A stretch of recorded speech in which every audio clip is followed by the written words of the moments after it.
Magandang hapon po uli mga ka-YouTubero na suki ko dito sa aking YouTube channel. Isa na naman hong pagbabahagi ng kaalaman. Ang nakikita niyo ho sa inyong harapan ay isang butterfly knife. Commonly known here in the Philippines, especially in Batangas, as balisong knife. Itong balisong knife na ito ay aking nabili sa isang online shop.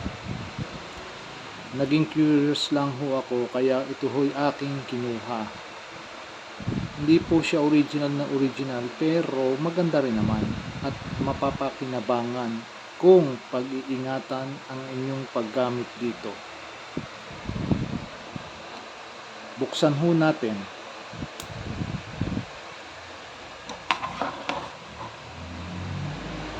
Ayan ho siya bali. Kita nyo naman ho, all stainless blade. Made of steel.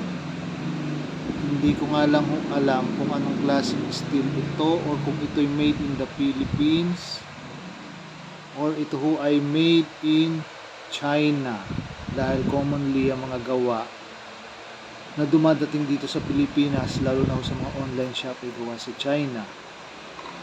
So wala naman hong problema. China made man siya o Philippine made, nasa nagamit naman din ho yan eh.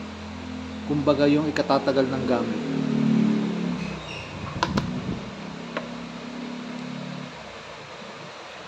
Ngayon, itong 29 ito ay para sa lahat. What I mean is, kahit sino pwede magmay-ari at gumamit ng 29 ito o balisong or butterfly knife. Nakatawagan ng mga foreigner dito. Ito ho ay masasabi nating illegal kung gagamitin sa hindi maganda. Pero kung ito'y gagamitin nyo sa pagdepensa sa inyong sarili at mga mahal sa buhay, ay wala hong magiging problema siguro. At kung ito'y concealed sa inyong bulsa, sapatos, tagiliran, or whatsoever, basta ito'y nakatago at hindi makikita ng mga otoridad at hindi kadadaan sa mga lugar kung saan may checkpoint or di kaya doon sa mga building o malls na talagang alam naman natin may nagbabantay at bawal yung mga ganyan, ay siguro naman wala akong nakikitang problema dito. As I've said, magkakaroon lang ko kayo ng problema dito legally kung gagamitin nyo ito sa masama.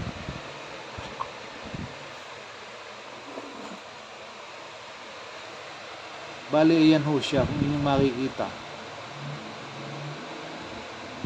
Hindi nga lang ho siya katalasan, pero pwede nyo naman talasan kung saan yung prepared yung talas. Depende sa inyong paggagamitan. Dahil ho ang balisong ay maraming gamit. Hindi lang po ito sa depensa at opensa.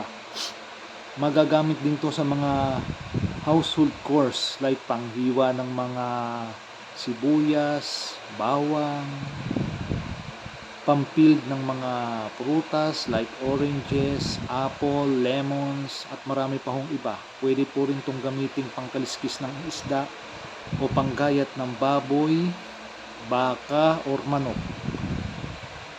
Pwede rin itong pandukal ng lupa kung kayo magtatanim ng halaman, kaya ito hong balisong ay maraming kagamitan. Hindi lang ho sa pandepensa at opensa.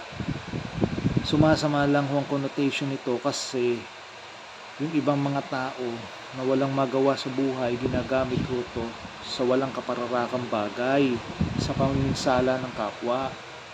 Kaya ho ang nangyayari, ang balisong nagiging masama. Tapos ginagamit pa ng mga kawatan like yung mga sindikato, mga gangs, mga fraternity, at kung ano-ano pa na negatibo.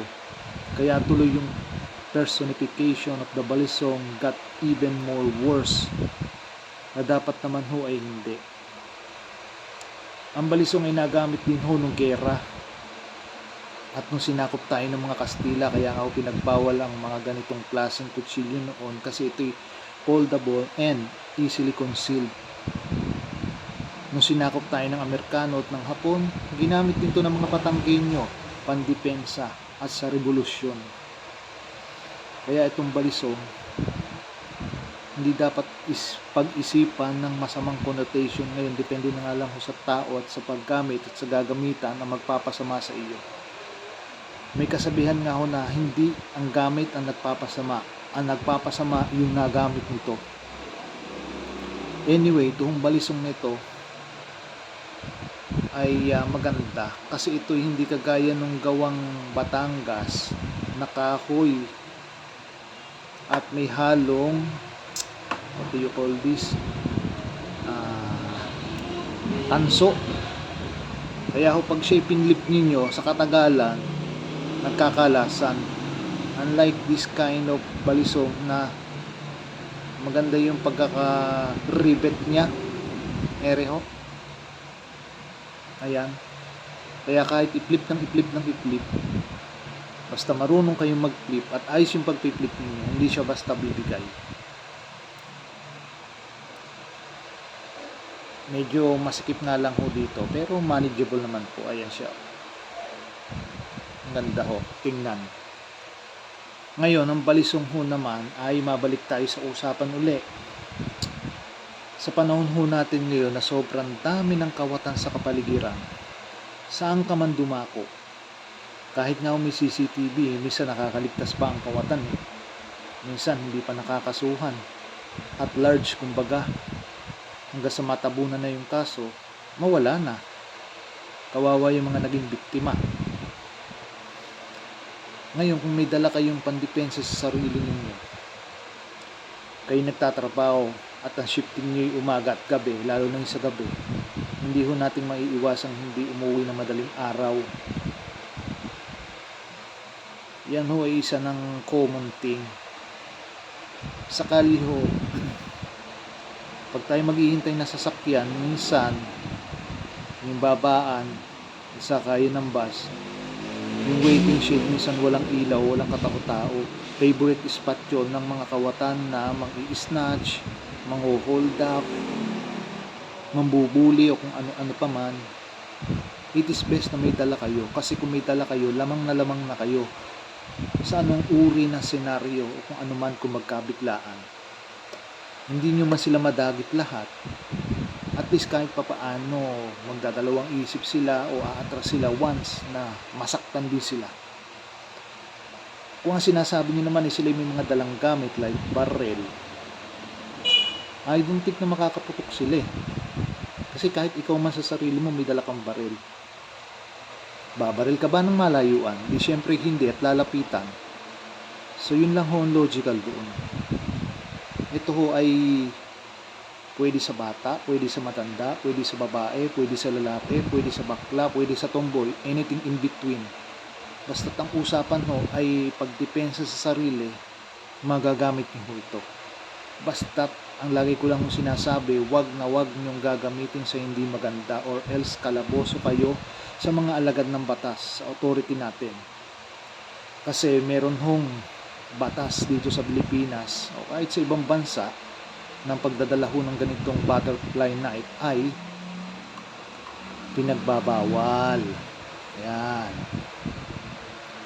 Kaya make sure ho na kung kayo magdadala at gagamit ito, nasa makatuwiran at maayos na paraan. Dahil kung hindi, kulungan ng inyong bagsak. Basta't ginamit nyo ito at hindi kayong nauna at depensa lang, okay lang, walang problema. Pwede nyo namang ikatwiran yan once na kayo mahuli at magpunta sa korte na magpapatunay na self-defense lang ang ginawa ninyo, kaya nyo nadagat yung tao. Kasi wala kayong ibang paraan, nanganganib ang buhay nyo. Siyempre, sila o kayo, ganun lang ho yun yun lang ho ang katwiran doon. At tingin ko naman, sa korte at husgado, yan makakalusot basta't kayo nasa tama. Ngayon, mga babae ang kailangan laging may proteksyon sa sarili nila.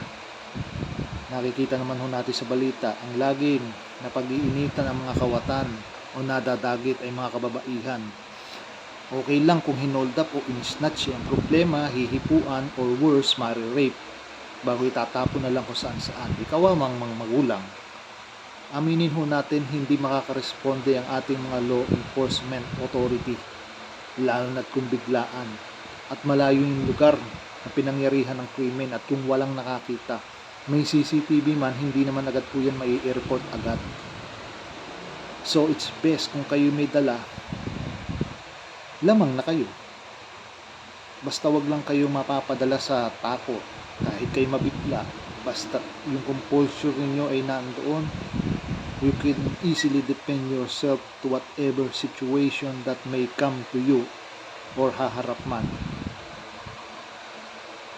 So yan ho lang ang masasabi ko tungkol dito.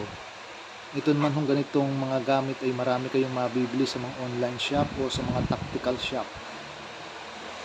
I-search nyo lang ho sa Facebook, sa TikTok, sa YouTube para makita ninyo at mabasa nyo yung mga reviews at makapulot din kayo ng mga aral o tips tungkol sa paggamit ng mga self-defense weapons na inyong kakailanganin sa araw-araw. Basta't ang sasabihin ko lang ay pag-ingatan ninyo at siguraduhin kayo ay nasa tama at makatuwirang bagay nang walang problema sa bandang huli. Ito hong ganito ay magandang klase kasi ito'y maliit lang, easily concealable at hindi pansinin. Ngayon kung gusto niyo naman ng mga courses about how to use this or to deploy the butterfly knives, meron hong mga tutorial dyan sa YouTube. Sa mga Filipino martial arts, nagtuturo sila ng knife defense and offense. Pwede rin ho kayo doon kumuha ng idea para kayo matuto. Ito lang ho sa akin ay isang pagbabahagi ng aking nalalaman ukol dito. At sana ho'y kapulutan o nakapulot kayo ng aral sa maikli ko hong pagsasalitang ito dito sa aking channel. Hindi ko ho kinukonsinti na gumamit nito kung sino-sino. Ako ho ay nagbabahagi lang ng aking nalalaman. Pwede nyo hong i-consider, pwede rin nyo namang hindi. Basta sa akin, sinasabi ko lang kung ano yung favorable, hindi lang po sa akin, kundi sa lahat. So hanggang sa uli po uli at maraming salamat sa inyong panonood at pag-intindi. Please like, share, and subscribe to my YouTube channel para marami pa ho kong magawang videos na inyong kapupulutan ng tips, aral, or whatever. Hanggang sa susunod po uling pagbabahagi nitong aking ibinahagi. At pagpasensya nyo na at ang aking video ay raw. Pag ako ho ay natuto na ng pasikot-sikot dito sa editing ay baka mapaganda ko ho sa future ang aking pagbibideo. For now, siguro pagani-ganito naman. Pagani-ganito muna ho tayo. Ang mahalaga naman dyan ay yung mapupulot ninyong tips o aral. Hindi ho kung ano yung ganda ng video. Kasi kung maganda nga ang video, pulido, wala namang aral na makukuha, ay di wala din. So, doon na lang kayo sa simple, pero may kapupulutan. Yun naman ho isa akin lang analisasyon at opinion.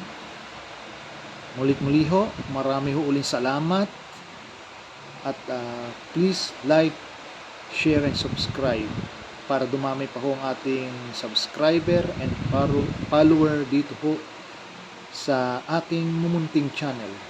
Again, thank you very much to the viewers, listeners out there, locally or foreign. If you have any problem understanding what I say, you can translate it by Google Translate to those foreigners who will watch this video. Again, many thanks to all. Until next.